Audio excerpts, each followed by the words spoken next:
Servus zusammen, wieder schauen wir uns ein AEG BS 18C2 an mit dem Wechselbohrfutter. Und ja, also Verarbeitung ist ganz in Ordnung. Man sieht, dass es ein bisschen älterer Akkuschrauber ist, aber ist ganz okay. Also zweiter Gang ist okay. Kupplung finde ich zum Einstellen auch okay. Bohrfuttergenauigkeit ist in Ordnung, kann man sich nicht beschweren. Leider finde ich nicht mehr die Lautstärkeaufnahmen und die Drehzahlaufnahmen, aber trotzdem kann ich euch sagen, dass der, es ist schon ewig her, dass ich das Video gemacht habe, deswegen. Und ja, aber auf jeden Fall könnt ihr dann vergleichen. Wichtig ist ja, wie er performt und nicht welche Drehzahl er im Leerlauf hat, sondern wie lange er braucht, um eine Schraube zu versenken. Da schauen wir uns die Kupplung an. Die rutscht teilweise, deswegen bin ich jetzt leise und jetzt könnt ihr auch anschauen, was da genau passiert.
So, kommen wir zur Leistung. Wie ihr sehen könnt, ist er leider ganz weit unten, der Akkuschrauber.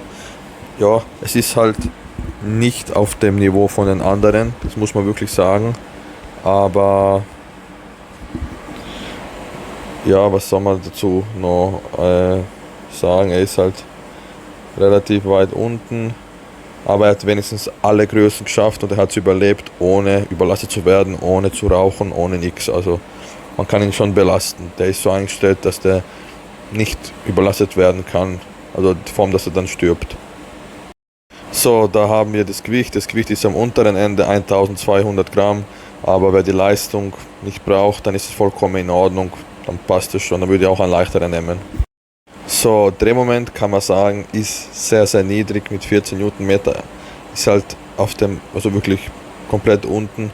Ja, das merkt man auch eben bei den Zeiten. Man hat einfach gemerkt, also Drehmoment ist ja logisch, hat viel mit der Leistung zu tun oder ist eigentlich Leistung. Wenn man seine Umdrehungen umrechnet, Das hat er halt eben nicht so viel, aber man kann schon damit genug Aufgaben machen.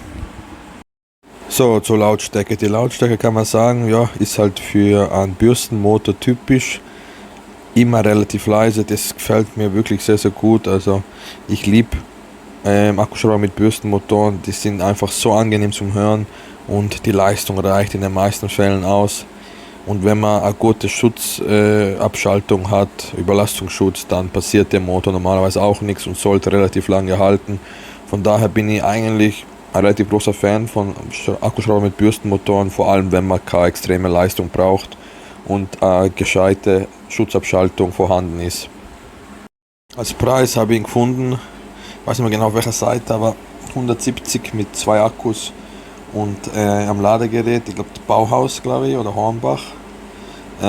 Amazon hat es noch mal eine Weile gegeben, finde ich nicht mehr. Vielleicht finde ich es doch, muss man schauen, aber sowas. Also Solo kann man sagen. Na, ist komisch, bei AEG sind halt die Akkus extrem teuer in Österreich, Deutschland. Leider stirbt das System langsam aus, obwohl es wirklich ein Top-System ist. Und das tut mir schon ein bisschen leid, weil ich bin ja auch teilweise im AEG-System, teilweise für die Tests, teilweise für mich selbst, weil der Kompressor ist unglaublich gut. Die Winkelschleifer, obwohl ich sie noch nicht getestet habe, aber man weiß, dass sie ziemlich gut sind von den anderen YouTubern.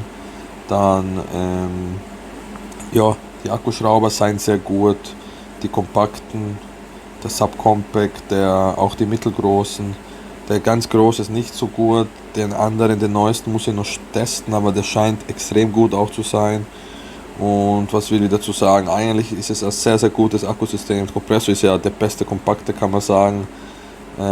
Und von daher ist es wirklich schade, dass das System langsam aber sicher in Europa, ich weiß nicht, ob es komplett in ganz Europa ist, aber im deutschsprachigen Raum verschwindet, ausstirbt. Was, ja, ich finde, das ist ein bisschen schade, weil die Produkte sind echt gut.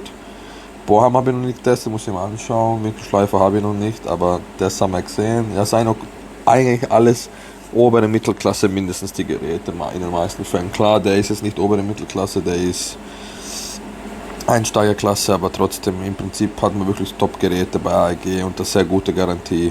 Also wer einen Akkuschrauber haben will, alle Akkuschrauber, wenn ihr ihn verlinkt. Ich hoffe, ihr findet den auch. Wenn ihr den Kanal unterstützen wollt, verwendet den Link unten. Und vielen Dank für ihn, das macht, vielen Dank für ihn, das schaut, Abo da, Kommentar da lässt, Daumen nach oben. Servus, danke, bis zum nächsten Video und ciao.